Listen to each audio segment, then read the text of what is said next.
This is Stephen Howson, Full-Time Devils, and I'm outside a sunny Old Trafford with United youth historian Tony Park. If you've not seen it, go and check out part 1 where we talk about the season review for the under-21s. Now we're going to talk about life for the academy under Louis Van Gaal's regime. Do you want to kick us off with how you think that differs from Sir Alex Ferguson's and maybe even Moyes' era? It's interesting, Stephen, because in actual fact, I think there's some big problems with our academy. I think since Alex Ferguson left, I think the last 3 years of his tenure at the club, I think he took his eye off the ball with the academy. We had a really good, successful 2010-11 team with the Morrisons, the Pogbas, the Keanes, the Thorpes and so forth. Even Januzaj was a little bit of a part of that one as well, wasn't he? Absolutely. He played a couple of substitute appearances in that competition. But since then, I don't think we've excelled in any shape or form. I think there's some big problems there. I think Moyes took it over and he didn't realise the state of the situation. My contacts at Carrington said he was very keen to make some significant changes. He was well on the way to looking at a blueprint for what the future might look like, when unfortunately, obviously, his results at first team level meant that, he lost his job. I wouldn't say unfortunately. Well, what was interesting is I think he recognised very early there was a problem at the academy throughout the whole organisation, but he didn't, for whatever reason, get a chance to put that into place. I think when Van Gaal's come, the first thing he said was, I'm going to be here for 3 years, which for me kind of was a little bit disheartening because I thought, well, he's not going to get a chance to really look at it. From what I understand, he is very disappointed with what he's seen. I think from what he's seen, he sees there's a lot of issues at the club.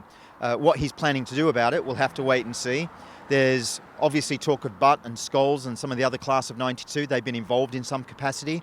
What that capacity is hard to say because there's very little coming out of the club. We don't get all the inside information sometimes about some of the decisions that are being taken. What we do know, for example, is Brian McClare has left the club. He's gone to take a role with the Scottish FA.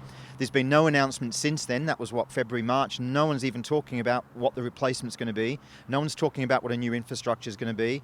I think this is going to be very interesting, and I would be saying to all the watchers, watch this space. Something's big's going to have to happen, and I think it's going to have to happen very shortly. Interestingly, just last week it was announced we're pulling out of the Milk Cup, and Pat Hemming.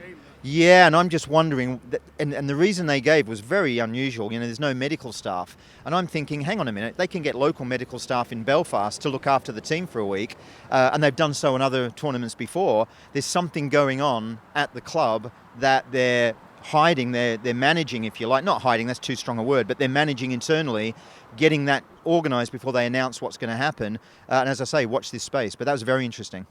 For those who are interested, if you ever see the pictures of Old Trafford when people talk about our trophy room, and it doesn't have the Premier Leagues and the European Cups and stuff like that in, but the trophy that you see the most in that picture is the under-18s and under-19s Milk Cup, and that is something that I think is very important for Manchester United's history. And our under-18s, I want to talk about our under-18s because we didn't really touch on those in the last video, and I actually think you've touched on there's definitely some problems within the academy structure, but I think that's more than likely 15s downwards, I would have thought.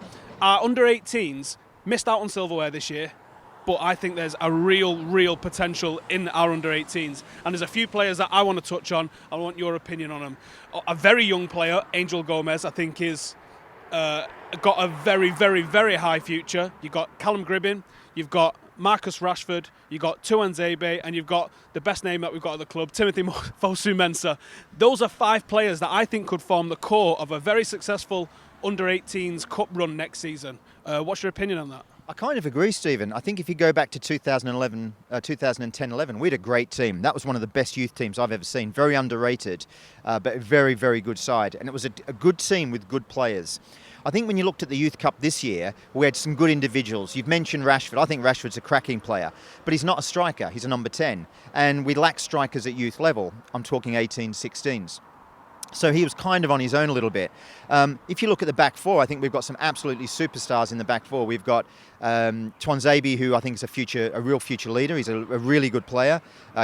He's quick. He reads the game well. He's strong on the ball. He can play the ball. I think Williams probably comes in that category. Tyler Reid's had a very good, strong second half of the season. You mentioned Fosu-Mensah. I think he's a really excellent player. He can play midfield. He can play centre half. He's come in from Ajax and he's excelled in virtually virtually every game he did. You said monster. This guy's a monster. When he grows and develops, I think he's one to really watch out for. There's a little bit of talk that some of those players mentioned maybe going on the pre-season tour to America as well. I've heard a rumour that, and the other lad you mentioned, Callum Gribben, he was being sort of scouted or looked at by Liverpool, and there was a talk that he might leave the club. But luckily he signed a contract, and he's going to be staying at United, which is great because he's got some raw edges. His decision making still needs to be developed. He's passing and stuff, but his time on the ball, his skill, his ability on the ball is unquestionable, and he's a great talent. My insiders have told me that they think Tuanzebe is a chance for going on the tour. They think Gribben might be an outside chance of going on the tour as a way of enticing them into the first team, giving them some experience. So that wouldn't surprise me at all. Gomez has had an up and down season. He's had some star quality shows in some games, but then he's gone missing in others. But I think that's normal for a young player. And also in the under-16s, he's been kind of carrying the team. The under-16s has not played well this season, so it's very hard to perform in a not so great 11-a-side team. For those who don't know who he is, Angel Gomez is a lot younger than the age group he's playing in. He's an under-16s player. I'm not sure if he's 15 or 16. Yeah. He's 14. Yeah. I thought he was 15. And he's playing under-18s level. That shows you the talent that this kid's got. And I think he's got a very, very, very high ceiling. He might have just turned 15, actually. He might have just turned 15. Thanks for watching this part. Look out for the next videos, and we're going to get more in depth on the youth at Manchester United.